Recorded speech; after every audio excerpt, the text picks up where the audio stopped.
The overhead lights in OR 3 hummed softly, casting a hard white circle over the open abdomen on the table. The air smelled of betadine hot metal and the copper tang of blood. A monitor beeped in a steady rhythm that did not match the tension in the room. Dr. Rachel Carter leaned in her gloved hands, small and sure, inside the cavity. Her eyes tracked each vessel as if she knew them personally. She did not speak. She did not need to. When she tilted her wrist, the scrub nurse passed the next instrument without a word. The patient had come in 20 minutes earlier on a gurney with no name, no ID, just a jagged stab wound and a soaked shirt. Security had called him John Doe and rolled him into her bay because there had been no one else to take him. "Clamp," Rachel said quietly. The nurse placed it in her hand. Rachel's fingers worked precise and unhurried. Blood slowed, then stopped. The monitor steadied. The doors crashed open. They hit the stopper with a hollow bang that made the scrub tech flinch. Dr. Adrian Blake filled the doorway in a white coat and burgundy tie, a tablet tucked under one arm, his badge swinging against his chest. "Who authorized you to open this man?" His voice cut through the room like cold water.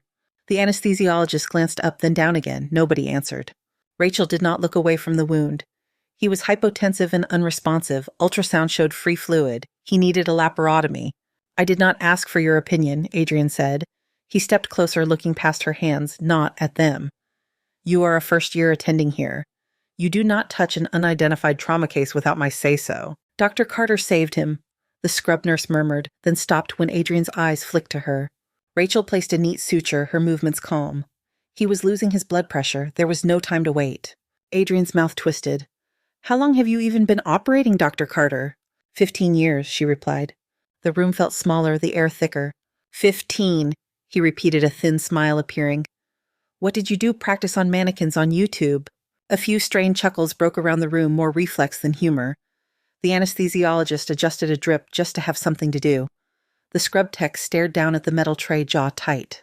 Rachel tied off the last suture, clipped the thread, and finally looked up. Her gaze did not challenge, it did not apologize. It was simply steady. "Skin closure," she said softly. The nurse moved to comply.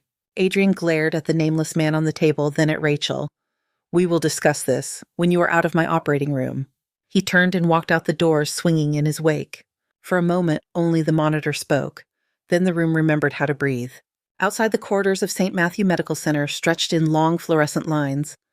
Chicago slept and did not sleep beyond the windows, a smear of orange streetlights under a winter sky. Later, in the staff locker room, Rachel peeled off her scrubs. The fabric came away stiff in spots, where blood had dried. A faint white scar curved along the inside of her left wrist. Under the harsh light, it caught the eye before the rest of her did. She dressed in navy blue scrubs and a plain gray hoodie hair twisted back in a quick knot. No jewelry, no extra color. She closed her locker and stepped out. Human Resources occupied a small office near the administrative wing. The walls were painted a color that was not quite beige, not quite gray. A woman with a lanyard and tired eyes flipped through a thin file. "So, Dr. Carter," the woman said, scanning the pages, graduated from a Midwest med school general surgery residency, then some gaps as contract physician and military service classified. Her tone lifted a little at the last line like a question. Rachel sat with her hands folded, fingers laced together. "Yeah. And we have references from a field hospital in Germany, one stateside VA clinic. No major academic centers, no big fellowships." The woman forced a smile. "St. Matthew is a very competitive place." "I am aware," Rachel said. "Well, Dr. Blake signed off on your credentialing, so here you are." The woman closed the file and shrugged. "You must have impressed him." Rachel thought of the look on Adrian's face in OR3. Something like that. In the weeks that followed, the hospital showed her its teeth. Residents whispered about who had been invited to which research team. Attendings spoke in quick coded sentences in the hallway, choosing allies and protecting territory. In the break room, a news channel played stories of shootings, accidents, sirens that never turned off. Rachel ignored most of it. She took the cases assigned to her. She worked late when others went home. She moved with a focus that made her seem distant. Nurse Mia Nguyen noticed first. Mia watched how Rachel's hands never hovered or searched. They went straight to the right site, the right angle. When a flustered intern dropped a clamp, Rachel caught it before it hit the floor without even looking down. "Where did you really train?" Mia asked her one slow afternoon as they stood by the nurse's station charting. Rachel tapped a note into the electronic record. "Different places." "That file they have on you is missing a few chapters," Mia said. Rachel glanced up, a hint of something passing through her eyes, then gone. "Some chapters are not for HR." Mia wanted to ask more, but a trauma call cut the moment short. It was just past midnight when the ambulance doors burst open. Rain streaked the back window, distorting the red glare of the lights. Gunshot wound to the abdomen, a paramedic called as they rolled the gurney in. No ID, found in an alley. Pressure 80 over palp heart rate 140 on scene. They pushed into Trauma Bay 2. Rachel was already there, gloving up. "Where is Dr. Blake?" an intern asked, voice high. Not answering his pager, a nurse replied, phone pressed to her ear. Blood soaked the sheets under the man's back. His skin had that odd gray tint that meant the body was choosing which organs to keep. Rachel palpated his abdomen, found rigidity, felt the rush of fluid with each heartbeat. "He needs the OR now," she said. "Call for an open room." "We need attending approval," the intern stammered. "Policy says we have to wait for department chief if it is an unidentified trauma." Rachel's jaw set. Policy did not see his blood pressure. She leaned close to the man's ear. His eyes fluttered, unfocused. "You are going to hear a lot of noise, Kitigual," she told him quietly. "Ignore all of it and keep doing the breathing part." He tried a sound that might have been a laugh or a groan. Minutes later, in OR 4, the smell of cautery filled the air. The man's blood sprayed once hot against Rachel's gown before she clamped the vessel. Mia stood at her side, now passing instruments, reading her movements as if they were a familiar language. They worked quickly, packed the abdomen, controlled what they could, left what needed a second look for another day. By the time they closed, the monitor had climbed from a drowning rhythm to something that looked almost normal. "Nice catch," Mia said softly as they stripped their gloves. She nodded toward the patient. He walked closer than most. Rachel looked at the man's face, now slack and peaceful under the anesthesia. "It was not his night," she said. The next morning, Rachel was paged to the chief's office. Adrian's door was half glass, half wood. Through the glass, she could see him at his desk, tie straight hair perfectly in place, fingers tight around a pen. "Come in," he said when she knocked. His office looked out over the city. Lake Michigan was a steel line in the distance. On the wall behind him hung framed diplomas from places people liked to mention in conversation. On the desk, a chart lay open. Attached to it was a printout from the trauma log. "You opened a gunshot victim last night without my authorization," Adrian said. "No greeting, no pleasantries." "There was no time to wait," Rachel replied. She stood, hands at her sides. "He was hypotensive, rigid abdomen, clear sign of intra-abdominal bleeding. He is still alive because we did not debate." "You violated protocol." His voice hardened. "We have systems here to prevent chaos. You do not get to decide that your judgment outranks the chain of command." Rachel's gaze dropped to his hands. They were steady now, resting on the desk. On the OR floor they had not always been. "I have worked in places where chaos did not wait for permission," she said quietly. "Where we hung flashlights from tent poles and prayed the generator would hold. We did not have time to ask who was in charge." His eyes narrowed. "You keep bringing up these vague places. Field hospitals, war zones." He flicked at the paper. "Your resume lists rotations and a few vague contracts. Convenient that the impressive parts are classified." "The impressive parts are dead," she said. The room cooled a few degrees. "The ones still alive are not interested in being testimonials." Silence stretched between them. Outside, an ambulance siren rose and fell somewhere in the city. Adrian picked up a folder from the side of his desk and opened it. The top page had her name in bold letters. Beneath it, a typed form lines waiting for signatures. "This is a notice of suspension," he said. "Effective immediately, pending review of your credentials and your conduct." He rotated the folder and slid it toward her. A pen sat neatly on top. Rachel studied the words as if they belonged to someone else. "For saving a patient." "For insubordination," Adrian corrected. She reached for the pen. Her grip was light, precise, the way it was with a needle holder. She signed where the line told her to sign, each letter clean. "You will return your ID badge and access codes before you leave the building," Adrian said. He did not look up as he spoke. Rachel closed the folder and set the pen down. "Is that all, Dr. Blake?" "For now," he said. She walked out without slamming the door. At her locker, she took the few things that were hers. A battered stethoscope, a small notebook with dog-eared corners, a photograph of a blue sky with no faces in it. She placed them carefully into a cardboard box someone had left from a shipment of gloves. When she closed the locker, the metallic click echoed in the empty room. She stepped into the corridor box in her arms. Nurses hurried past, phones ringing on their hips. Interns clustered around a computer, eyes on labs and orders. Through the glass doors at the far end of the hall, the city glowed grim and pale. Somewhere beyond the hospital walls, a siren wailed, rising on the wind, then fading again into the noise of Chicago. Rachel shifted the weight of the box against her chest and started toward the exit. She did not look back. By the time Rachel reached the end of the corridor, the cardboard box had begun to bite into her forearms. The edges dug through the thin cotton of her sleeves. The hospital's air felt cooler out here, touched by drafts from automatic doors that sighed open and shut at the main entrance. Dr. Carter. The voice came from behind her. She stopped and turned.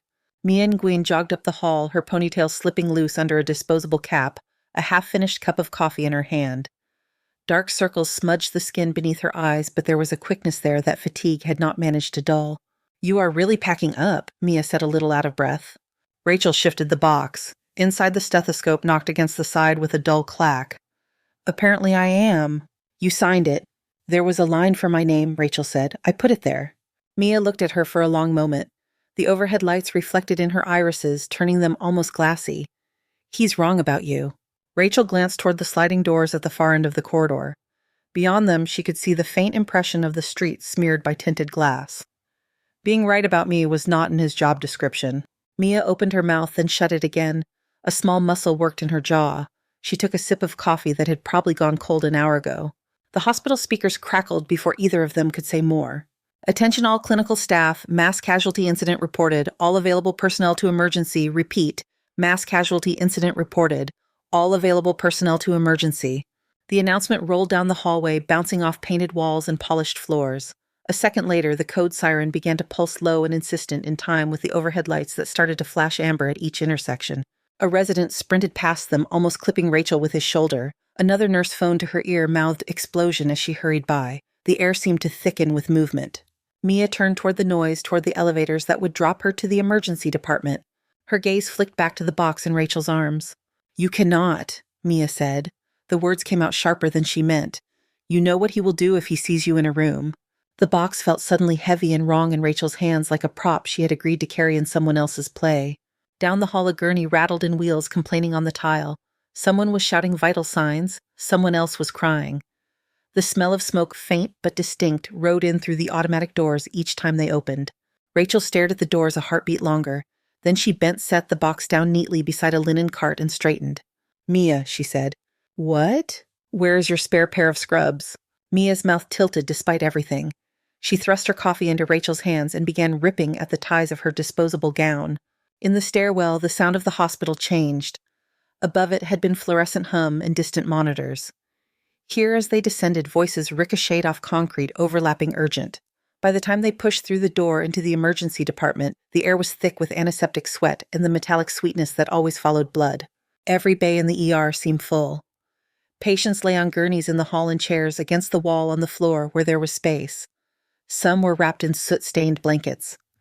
Others clutched limbs pressed against their bodies, bandages blooming red. Multiple victims from an explosion downtown Oahu. A charged nurse shouted, pointing staff toward open spots. "Reports of structural collapse. We are on divert, but they keep coming anyway." Rachel grabbed a pair of gloves from a wall dispenser and snapped them on. Her world narrowed to the nearest gurney. First was a middle-aged woman, skin ashy, breathing shallowly. The paramedic pushing her gurney rattled off numbers. Chest pain, shortness of breath was inside the building when it went up, maybe through her. Rachel pressed her stethoscope to the woman's chest, listened past the chaos. The breath sounds on the right were faint and far away. "Needle thoracostomy," Rachel said. "Now get me a 14 gauge. The paramedic blinked. "Right here. She does not care what room we are in." Mia appeared at her side with a kit. They moved together, a practiced machine.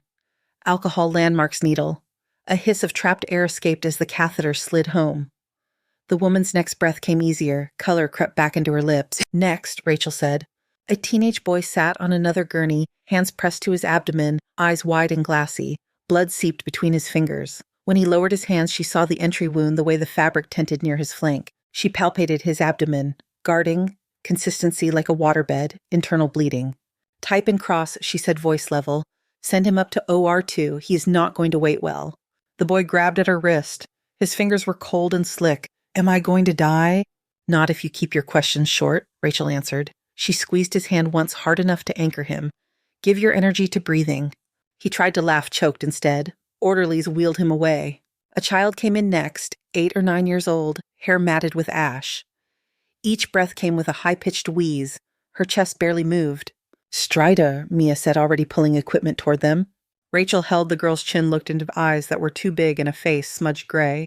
"You are doing fine. We are going to help." She slid the laryngoscope into place, the world shrinking to the illuminated curve of the oropharynx.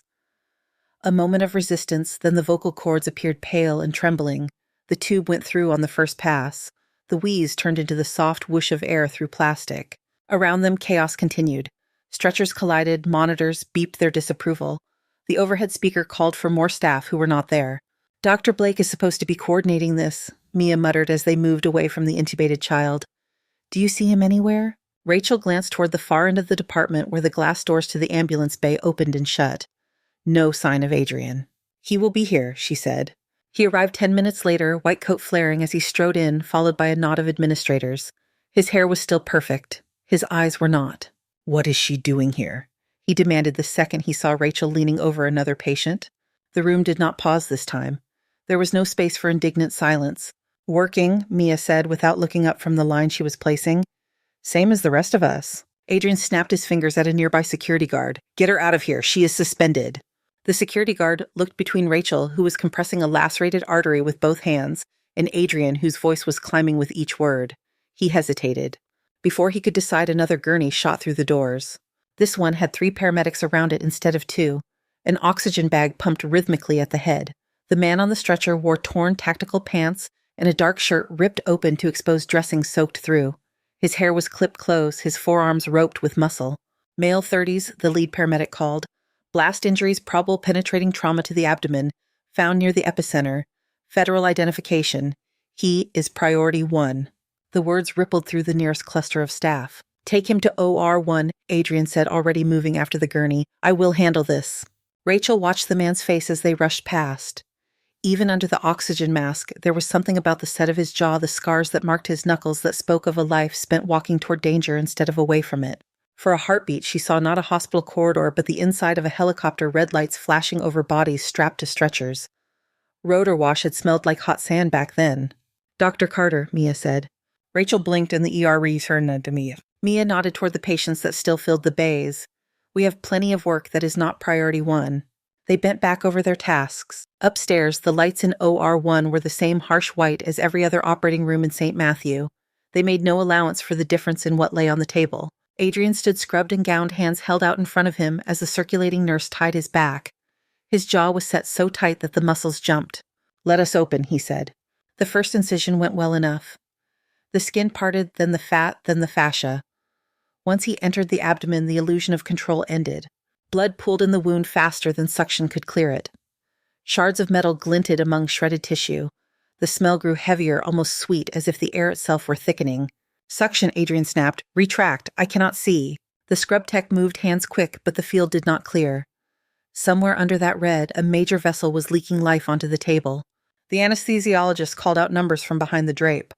Pressure dropping, heart rate 150, we are losing him. Adrian chased one possible source, then another, clamping, releasing, clamping again.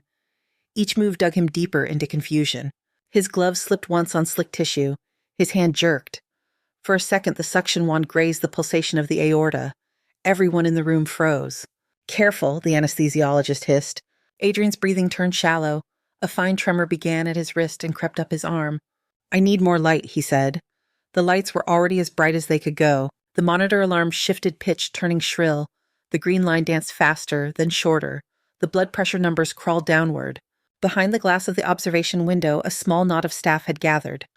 Word of a priority 1 case traveled fast.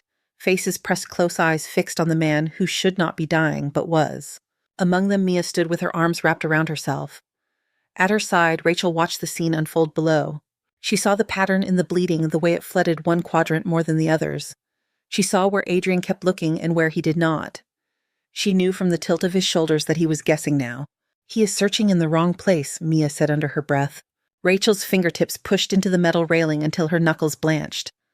The glass reflected her face back at her, pale in the harsh light eyes dark. Where? Mia asked. Rachel. The injury is in the mesentery, Rachel said. He is chasing ghosts near the aorta while the real leak is lower.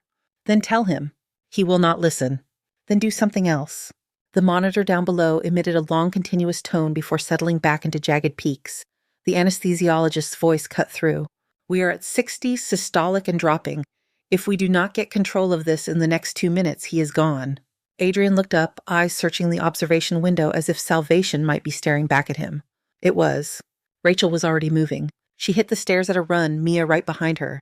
The swing door into OR1 bumped hard against the stopper when she pushed through. "Get out," Adrian said without looking, assuming it was another nurse. Carter, the scrub tech, breathed instead.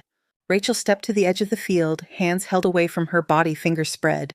3-centimeter window in the left lower quadrant, she said, voice steady. Clamp the mesenteric branch, stop digging near the aorta. Adrian finally looked at her. His eyes were wild pupils pinpoints in the glare. "You are suspended," he said. "You have no authority to be here." "You have no control of his bleeding," Rachel answered. "We can debate authority on another day." The anesthesiologist glanced between them, then at the monitor. "We do not have another day." For a heartbeat, the room held its breath. Adrian stepped back from the table. His shoulders sagged half an inch. It was enough. "Fine, say them fine," he said. The word was barely audible behind his mask. Rachel turned to the scrub tech. New gown, new gloves.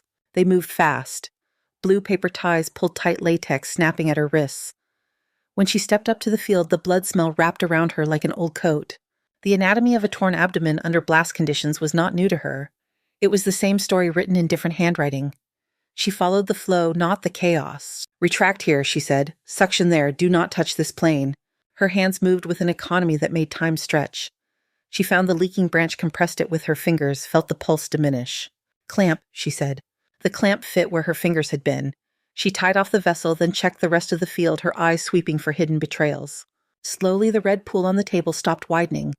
The suction cannula began to pull more thin fluid than thick. The monitor responded. The numbers on the screen inched upward. The green tracing stretched into longer, more confident strides. 12 minutes after she stepped into the room, the worst of it was over. The abdomen was not pristine and never would be, but it was no longer a battlefield. "He needs ICU and wide-spectrum antibiotics," Rachel said, stepping away from the table. Her voice sounded far away to her own ears. "Watch for sepsis, compartment issues, delayed bleeds." She peeled off her gloves. Her hands underneath were creased and damp, faint indentations from the latex running over the bones of her knuckles. Before anyone could say anything else, the doors opened again. This time, 3 people entered wearing dark suits instead of scrubs. Their shoes were dry and polished, untouched by the mess of the floor. Each carried a slim leather wallet in one hand. The man in front flipped his open just enough for the seal to catch the light. "Dr. Rachel Carter," he said. She turned surgical cap, still in place, mask, hanging loose around her neck. Blood speckled her gown in dark brown constellations. "Yes," she said. "We are with Federal Tactical Intelligence," he said. "We need you to come with us. It is a matter of national security." No one spoke. Even the machines seemed to quiet themselves. Adrian stared between the man's badge and Rachel's face. The gap between what he thought he knew and what he was seeing stretched wide and thin inside him. Rachel glanced once at the patient on the table, then at Mia, who stood near the supply cabinet, eyes wide above her mask. Mia gave the smallest nod. Rachel untied her gown, let it slide off her shoulders and into the waiting hands of the circulating nurse. Underneath, her scrubs were soaked at the forearms. "All right," she said. She followed the agents out of the operating room, leaving behind the smell of blood, the glare of the lights, and the echo of alarms that would not stop just because she had passed through another set of doors. The corridor outside the operating room felt colder than it had going in. Strips of light ran along the ceiling, humming over polished floors. The 3 men in suits walked a step ahead of Rachel, their pace clipped and precise like they were moving on rails. "Do you need a moment to change, doctor?"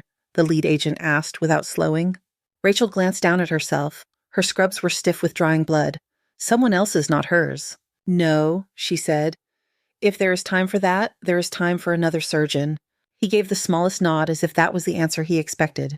At the service elevator, the doors slid shut behind them.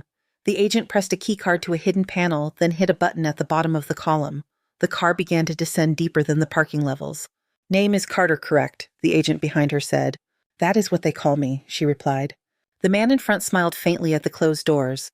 "I am Agent Lewis. This is Agent Ruiz and Agent Kwan. We are with Federal Tactical Intelligence."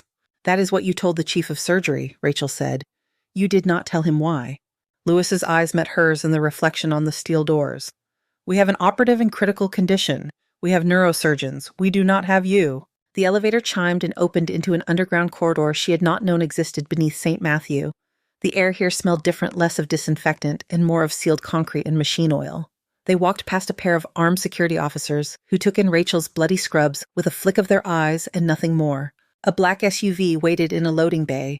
The back door stood open like a mouth. Rachel climbed in. The leather seats creaked under her weight. Lewis slid in beside her, Ruiz and Quan taking the front.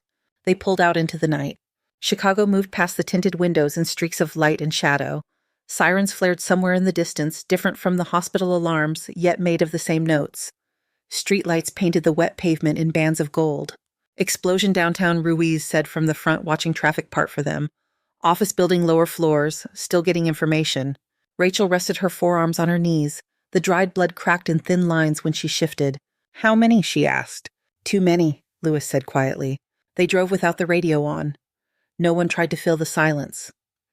The SUV left the main arteries of the city, slipping into narrower streets that looked like service roads. They passed under a rusted rail bridge, then into a tunnel where lights were spaced farther apart. At the far end, a reinforced gate opened on command of their headlights. The vehicle rolled through into an underground garage that could have been any government facility if not for the level of security. Cameras tracked them, small red lights blinking. "Welcome to FTI Chicago Operations," Quan said as they parked.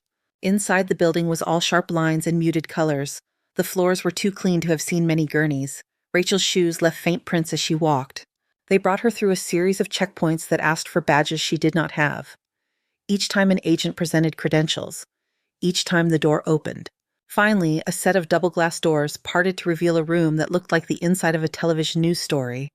Wall-mounted screens showed maps, satellite images, scrolling lines of text. A central cluster of desks held computers, coffee cups, and people in shirt sleeves speaking into headsets. In the middle stood a man with silver hair and a posture that suggested he had once worn a uniform and never quite stopped. He turned as they approached.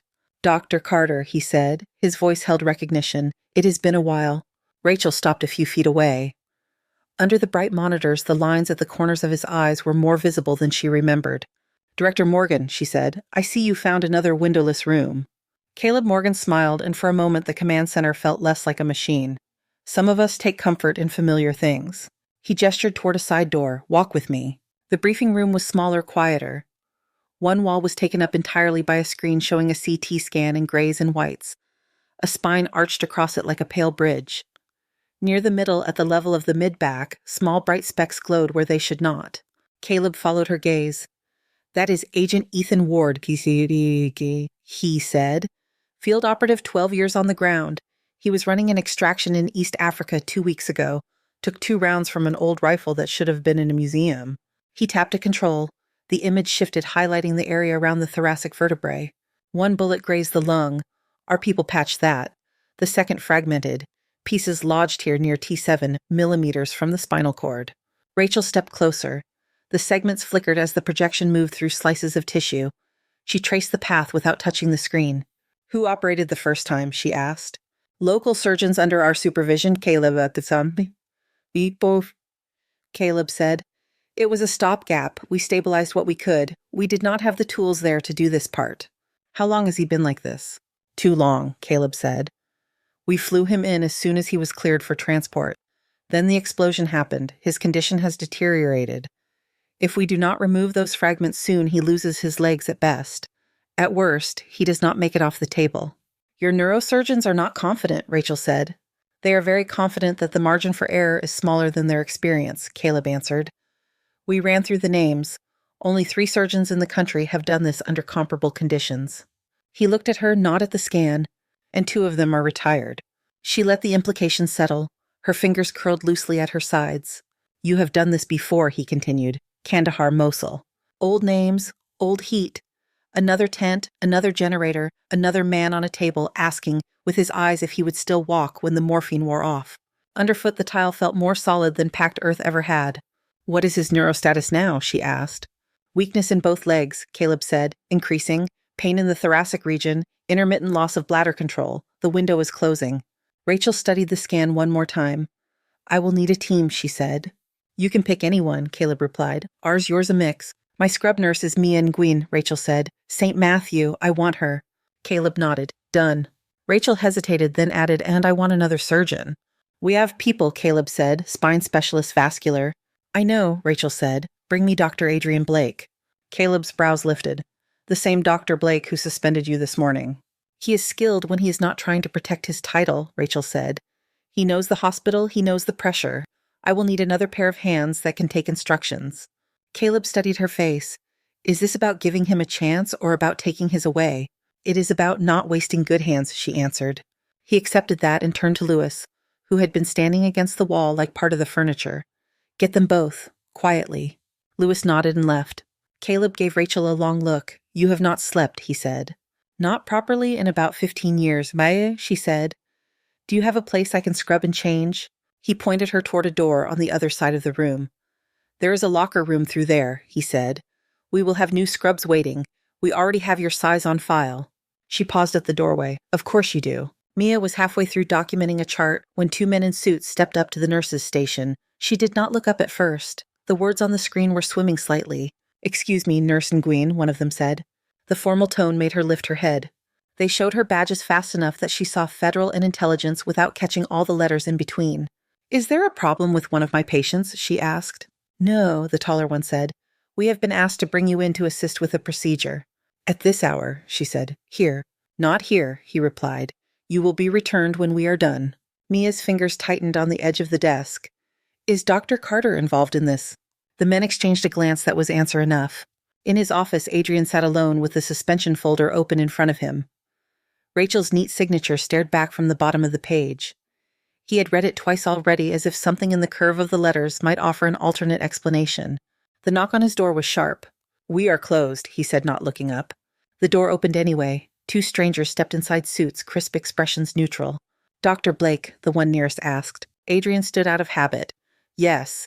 If this is about the mass casualty event, I am in the middle of coordinating debriefs. This is not a great time. We will not take long, the agent said. Director Morgan of Federal Tactical Intelligence has requested your assistance on an urgent case. Adrian stared. There must be a mistake. There is not, the man said. You have 10 minutes to gather anything you need. Adrian glanced at the window. The city looked the same as it had an hour ago, but his office did not. The folder on his desk seemed suddenly small. Federal Tactical what? He asked. You will be briefed on site, the agent said. Doctor, we do not have time to argue. 10 minutes later, Adrian rode in silence in the back of another black SUV, his mind flipping through possibilities that did not quite land. They arrived at FTI within minutes of each other. Mia and Adrian funneled through the same security checks that had admitted Rachel. Guards searched bags with efficiency that did not invite conversation. Mia spotted Rachel first. She stood outside a glass wall looking in. She had changed into fresh scrubs FTI green instead of hospital blue. Her hair was tucked into a surgical cap that hid the color but not the shape. When Rachel turned at the sound of approaching footsteps, Mia saw the lines of fatigue more clearly. They were not new. You brought me to the superhero base, Mia said, stopping beside her. Something like that, Rachel replied. Thank you for coming. I did not exactly get a choice, Mia said. Then more quietly, you look like you need me. I do, Rachel said. Adrian stepped up a beat later, still buttoning the cuff of a sterile jacket someone had given him. What is this place? He began, then stopped when he took in the scan on the screen inside the briefing room. His gaze snapped to Rachel. You knew about this, he said. Oh, yeah, he said. It was not an accusation so much as a last attempt to organize the chaos. I know about the part they want me to fix, Rachel said. A woman in uniform entered the briefing room from a side door. Her hair was pulled tight at the nape of her neck, streaks of gray at the temples. Silver eagle pins glinted on her shoulders. When she saw Rachel, she came to attention with an easy snap of her heels and saluted. Dr. Carter, she said, it is good to see you again. Rachel returned the gesture with a smaller, more personal version. Colonel Brooks? Mia glanced at Adrian. He looked like someone had pulled the floor half an inch out from under him. Caleb joined them, nodding at Elena Brooks. Colonel Brooks has come up from the Pentagon to assist with this, he said for Mia and Adrian's benefit. Elena turned to face them. For those who have not had the pleasure, she said, Dr. Rachel Carter served as lead combat surgeon attached to multiple special operations units in Afghanistan and Iraq. She ran forward surgical teams under fire with minimal supplies, often without power. Her call sign in the field was Ghost Hands. She glanced briefly at Rachel, then continued. She is one of a handful of surgeons in the world who have successfully removed ballistic fragments from the thoracic spine under combat conditions without leaving the patient paralyzed. That is why you are here. Mia's throat went dry. She looked at Rachel as if seeing her for the first time. Adrian found a chair without meaning to and sat. His hand landed on the table beside the printed scan, fingers splayed. Why is none of that in your file? He said more to himself than anyone else. Because her record is largely classified, Caleb said. You are seeing more than most. The briefing moved on, but something fundamental in the room had shifted. When they spoke about Agent Ethan Ward now, they did so, knowing that the calm woman in green scrubs had already walked this kind of cliff. In the operating suite FTI had prepared, the lights were as bright as any hospital, but the equipment was a shade more advanced. Monitoring systems whispered updates in soft tones. The air smelled of iodine and cold metal. Through the glass, Rachel watched Ethan Ward as the anesthesiologist settled him. He looked less dangerous lying on the table, hospital gown tied at the back hairline marked by tape and leads. The hard edges remained, though, in the set of his jaw and the scars mapped across his arms. Mia stood beside Rachel, tying her mask. "Any last-minute pep talks?" Mia asked. "Remember to breathe," Rachel said. "I was going to say that to you, Mia replied. Inside the scrub room, water ran hot over Rachel's hands. She brushed each finger methodically the way she had been taught long before her first deployment. The habit had become ritual then, something almost like prayer. She caught her reflection in the small mirror above the sink. For a second, the fluorescent light picked up the faint white line on her wrist where shrapnel had once kissed skin. She turned away, shook off the excess water, and reached for a sterile towel. Minutes later, they stepped into the operating room together. "Good morning," Rachel said to the team, though it was closer to midnight. "Let us keep this organized." Mia took her place at Rachel's right. Adrian stood opposite, adjusting his headlamp. He avoided Rachel's eyes, then forced himself to meet them. "If I get in your way, Ose," he said quietly, "tell me. Do not hesitate." "I will not," she said. The anesthesiologist called out baseline vitals. "Blood pressure 120/70, heart rate 80, oxygenation is good." "All right," Rachel said. "We begin." They did not rush. There was no elegance in a hurried cut. She opened layer by layer, exposing muscle, then bone. The hum of the fluoroscopy unit filled the spaces between voices. She directed the placement of retractors, the angle of the surgical microscope. Under magnification, the field turned into a landscape of white and pink, with the darker river of the spinal canal at its center. "There," Mia said softly as the smallest pieces of metal came into view, shards irregular nestled where no foreign body should be. Rachel inhaled slowly, letting her chest rise and fall beneath the gown. "First fragment lateral to the cord," she said. "Minimal adhesion. We will take that one to start." Adrian passed her the microforceps without being asked. His hand brushed hers, and she felt the tremor that had not quite left him. She anchored the instrument with her own steadiness. She gripped the edge of the fragment, lifting just enough to free it from fibrous tissue, then drew it out along the path it had taken going in. It slid from the field and dropped into a stainless steel basin with a tiny, satisfying click. "One," Mia said, marking it. The next piece was smaller and closer. Hear the cord pulse gently with each heartbeat. The wrong angle would bruise it, tear it, end the operation in a very different way. The room quieted even further. Even the circulating nurse seemed to move more softly. Rachel spoke less and less, and when she did, it was only in single words. "Retract. Hold. Now." 3 hours into the case, a cramp began in her shoulder. She shifted her stance just enough to relieve it without changing the line of her instruments. Adrian felt sweat slide down between his shoulder blades. He focused on whatever Rachel told him to focus on, his world reduced to a small space lit in white. "There is one more," Rachel said at last, "the dangerous one." On the screen, the final fragment gleamed, embedded almost against the cord itself. It looked like nothing much at all, a speck of metal hardly worth notice. "Nobody moves until I say," she added. Her breath slowed. She heard her own heartbeat steady and measured, matching the steady blip on the monitor. Her fingers settled around the forceps as if they had grown there. She slid the tip in beside the fragment, not pulling, only testing the give of the tissue. The room leaned in without meaning to. A drop of sweat rolled down the bridge of Adrian's nose. It hung at the tip a second too long. Mia saw it reached with a sterile gauze, caught it before it could fall. "Got you," she whispered, more to the moment than to him. Rachel lifted. The fragment came free with a tear that was more sensation than sound, a small release of pressure. She extracted it in one smooth motion and held it up for a second, the tiny blood-streaked shard captured in the jaws of the instrument. "Last one," Mia said, exhaling. The monitors did not scream. The tracing held. Ethan's body lay as it had an hour before, no worse, and finally possibly better. Rachel placed the fragment into the basin with its brothers. The sound it made was barely audible, but everyone in the room heard it. Closure took time, but not thought. Muscle, fascia, skin. Layers remade in a rough echo of their former self. When at last she stepped back, her shoulders ached and her eyes burned. She did not rub them. She looked at the anesthesiologist instead. "How is he?" she asked. "Stable," he said, holding steady. Caleb watched from the observation window. He had not moved much during the 4 hours his hands linked loosely in front of him. When the final suture went in, he let his shoulders relax. In the debrief room afterward, the coffee was strong and terrible. Mia drank hers anyway, hands wrapped around the paper cup for warmth. Adrian sat at the table looking at the large monitor mounted on the far wall. It showed a condensed version of a personnel file, lines of text, interspersed with grainy photos from places most people only saw on the news. 57 documented combat surgeries, he read aloud. 0 elective casualties. Silver Star, Purple Heart, Presidential Unit Citation. He swallowed. His voice did not quite clear. You read that as if it belongs to someone else, he said to Rachel. She sat across from him, posture loose for the first time in hours. Her hair was damp at the edges where Scrub Cap had pressed it. It does, she said. That is a version of me who slept in tents and learned to ignore mortar fire. You did not think any of this was relevant when you applied to my department, he said. I thought it was the only thing any of you would see, she said. I did not want to be your war story.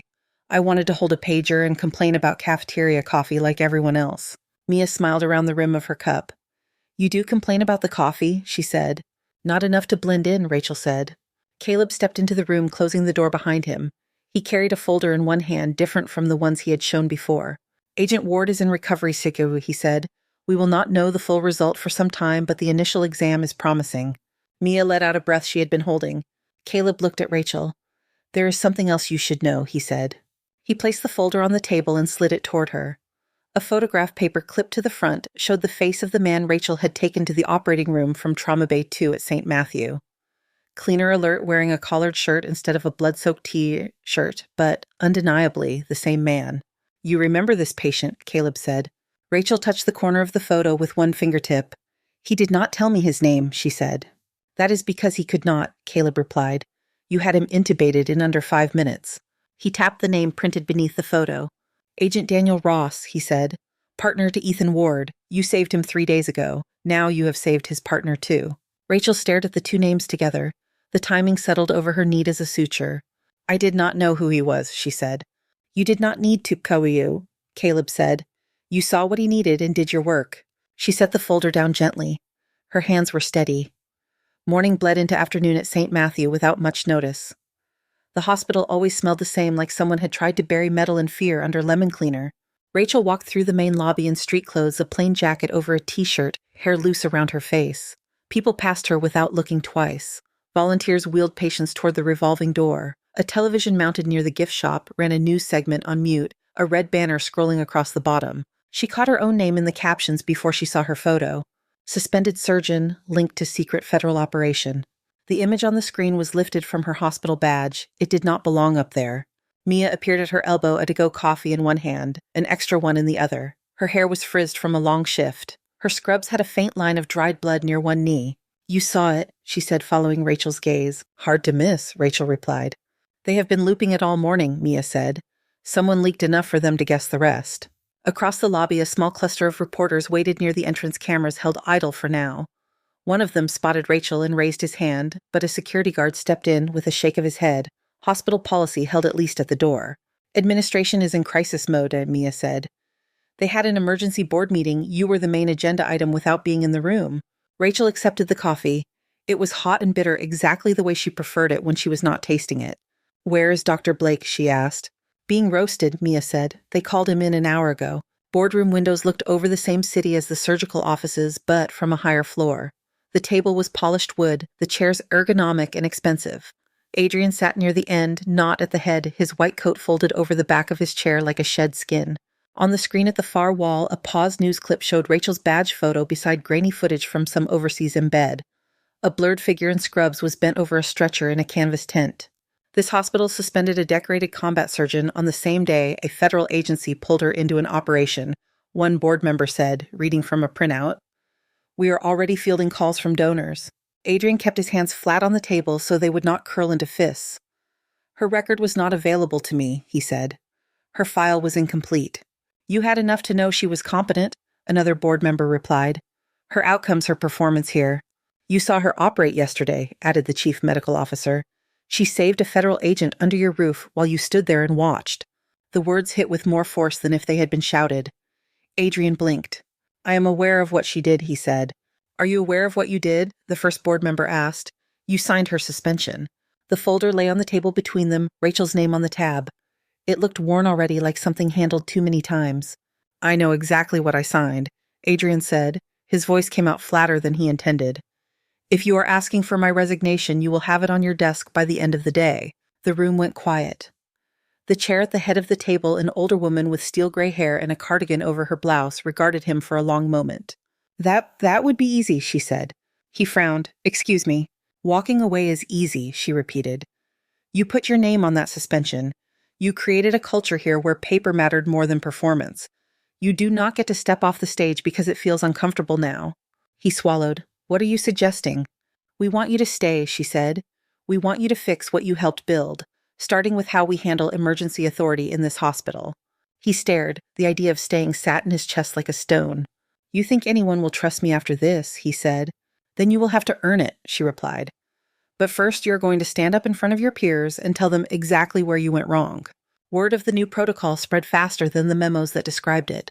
Some called it a guideline, others a shield. The formal name was long enough to satisfy bureaucrats. Everyone else shortened it in their heads. Carter Protocol. The auditorium where Adrian spoke was bigger than the boardroom, but it felt smaller. 100 physicians filled the seats, some from St. Matthew, others visiting from across the city. A few looked bored, a few curious. Most carried a guarded skepticism, the default expression of people accustomed to being lectured. Adrian stood at the podium in a plain suit. He had left his white coat in his office. Behind him, a projection screen showed a title slide with his name and the hospital logo. No photos, no dramatic fonts. When I finished residency, he began, I believed that experience could be measured by the names on a diploma and the number of acronyms after a title. The microphone made his voice sound farther away than it was. I believe that if someone did not come from the same place as I did, if their path did not look familiar on paper, then their skill must be less. He looked down at his hands gripping the podium. They were not shaking. That almost disappointed him. I am here today because that belief nearly killed people, he said. A murmur ran through the crowd, then settled. He talked about the unknown trauma patient, about ignoring the evidence of survival in favor of the comfort of hierarchy. He described telling a surgeon with 15 years of work in places he had never seen that she had no right to open a chest without his signature.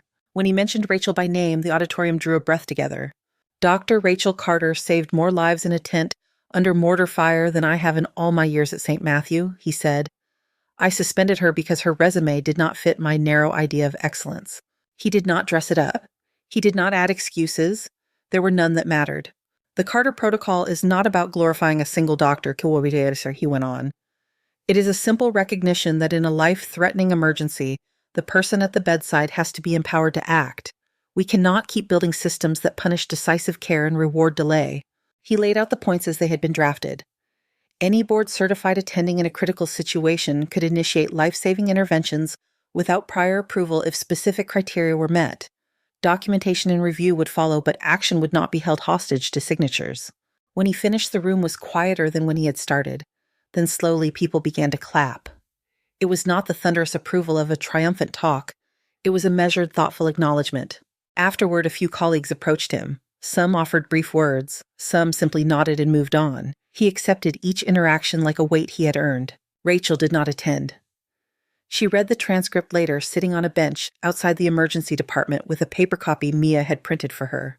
They named it after you, Mia said, dropping onto the bench beside her. You are an adjective now. Rachel smiled faintly. That is always the dream. Mia nudged her shoulder. You know what I mean. Protocols need names, Rachel said. It could have been Blake Protocol. That would have made a different headline. Administration wants more than headlines, Mia said. They are looking for theater. Rachel folded the pages and slipped them back into the manila envelope. The corners were already softening in her hands. Speaking of theater, Mia added, they asked me to find you. For what? Rachel said. The chief medical officer wants to see you, Mia replied. It sounded important. The office they summoned her to was not Adrian's. It belonged to the chief medical officer, framed by windows and degrees, in a potted plant that had somehow stayed alive. The CMO stood as Rachel entered. Dr. Carter, he said. Thank you for coming in. Of course, she replied. He gestured toward the chair opposite his desk. An envelope lay on the blotter between them, heavier than the one that had held her suspension.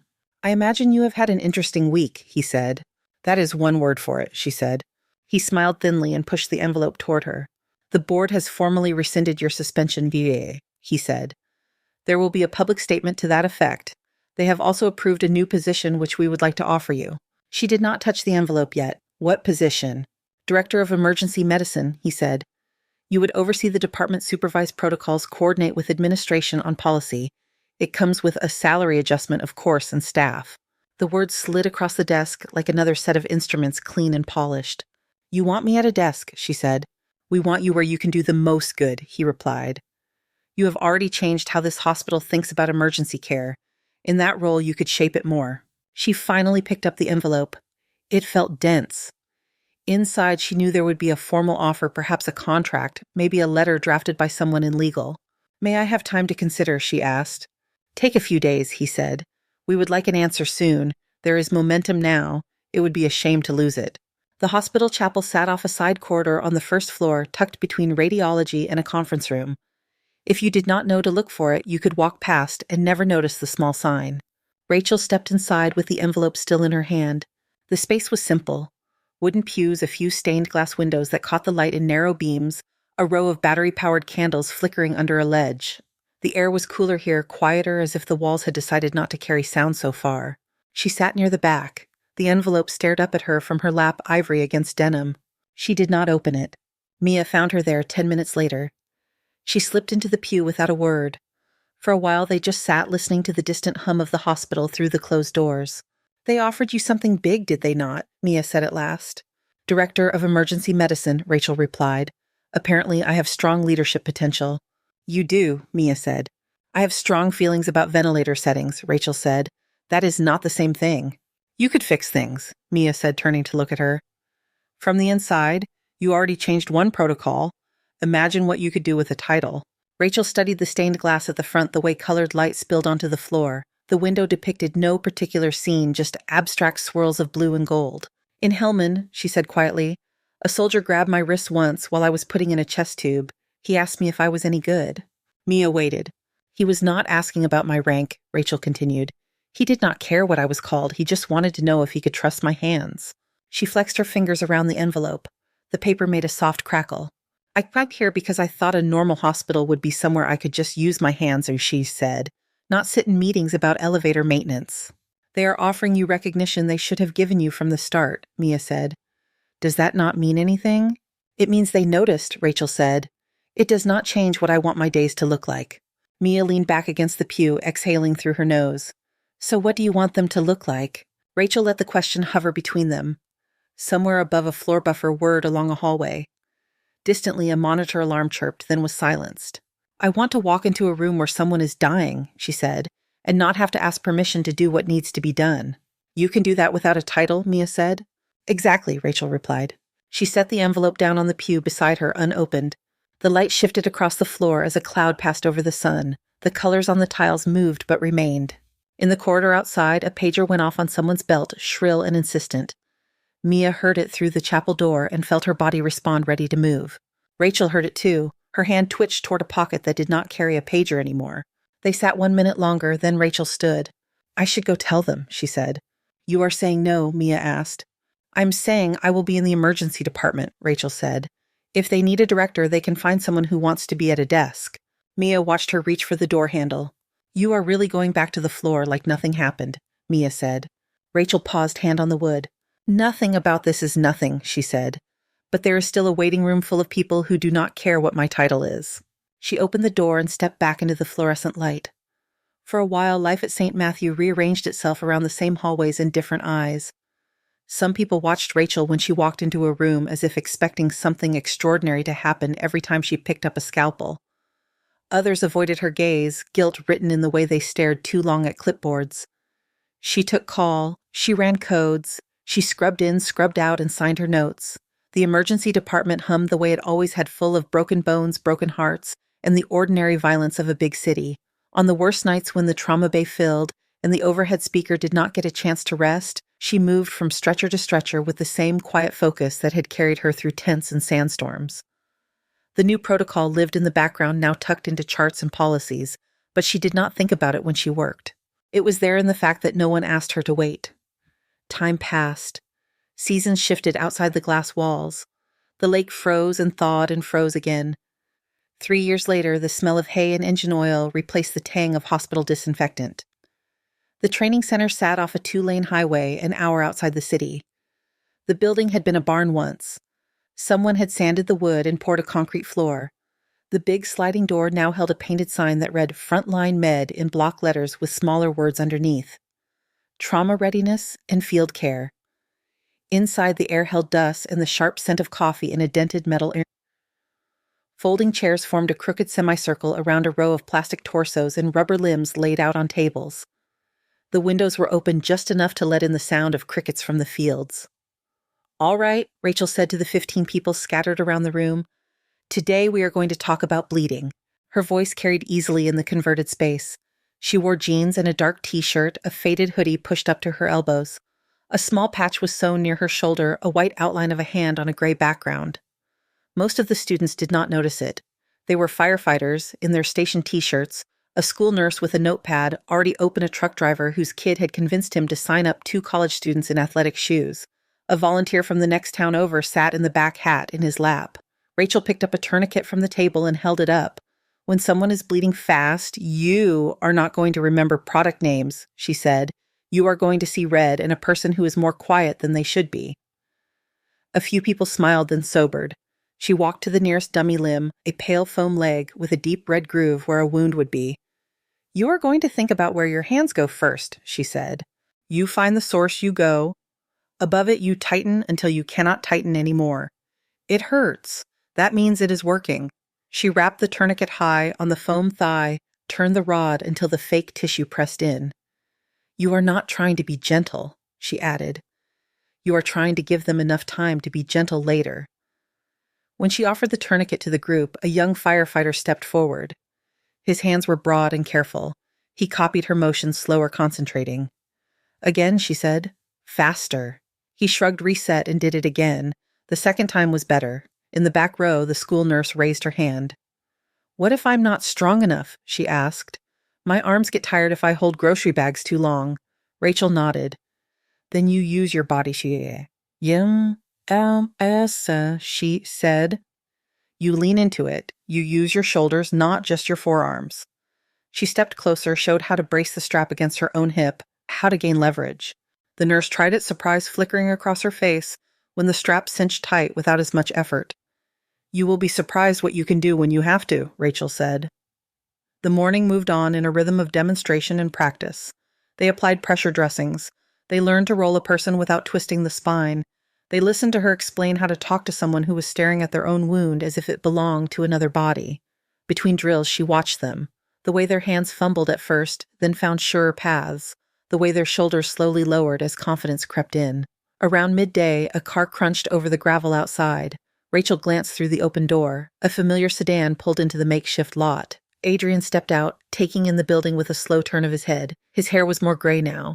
The lines around his mouth had softened, carved by something other than scorn. He wore no white coat. A simple shirt sleeves rolled and a tired pair of shoes.